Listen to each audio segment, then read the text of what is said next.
కూర్చున్నారు. వాళ్ళకు సాంఘీభావం తెలుపుతానికి ఈ రోజు నేను వచ్చినా తప్పకుండా 20 నెలల సందు వాళ్ళు ఏ మంత్రినైనా ప్రభుత్వంలో ప్రతి ఒక్క అధికారిని కలెక్టర్లు ఇన్ఛార్జ్ మంత్రిని కూడా అడిగారు. ఇప్పటిదాకా వాళ్ళకి రుణమాఫీ కాలేదు. 1189 మందికి రుణమాఫీ కాలేదు. ఒక్కరికి కూడా రుణమాఫీ కాలేదు. తప్పకుండా వాళ్ళందరికీ కూడా రుణమాఫీ. కాంగ్రెస్ వచ్చింది అల్లకొల్లోలం అయిపోయింది తెలంగాణ అంతా. ఎక్కడ చూడు గత 10 ఏళ్లు కేసీఆర్ ప్రశాంతంగా ఎంత అద్భుతంగా నడిపించిందంటే ప్రభుత్వము రైతులకు కానీ కాలేజీలకు కానీ ప్రతి ఒక్కరికి కూడా ఎక్కడ కూడా ఇబ్బంది రాలేదు. ఈ రోజు కాలేజీ వాళ్ళంతా బంద్ చేసి రోడ్ల మీదకి వచ్చింది.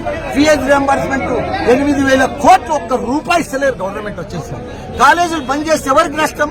బీసీ పిల్లలు చదువుతారు, ఎస్సీ పిల్లలు చదువుతారు, మొత్తం స్కాలర్షిప్ మీద ఆ పిల్లలు చదువుతారు. వాళ్ళంతా కాలేజీ బంద్ చేస్తే ఎంత నష్టమవుతుంది అంటే అంత నష్టమవుతుంది. కాబట్టి ఇమీడియట్ గా దయచేసి మన సీఎం గారికి చెప్తున్నా, ఇమీడియట్ గా ఫీజు రియంబర్స్మెంట్ రిలీజ్ చేయాలి.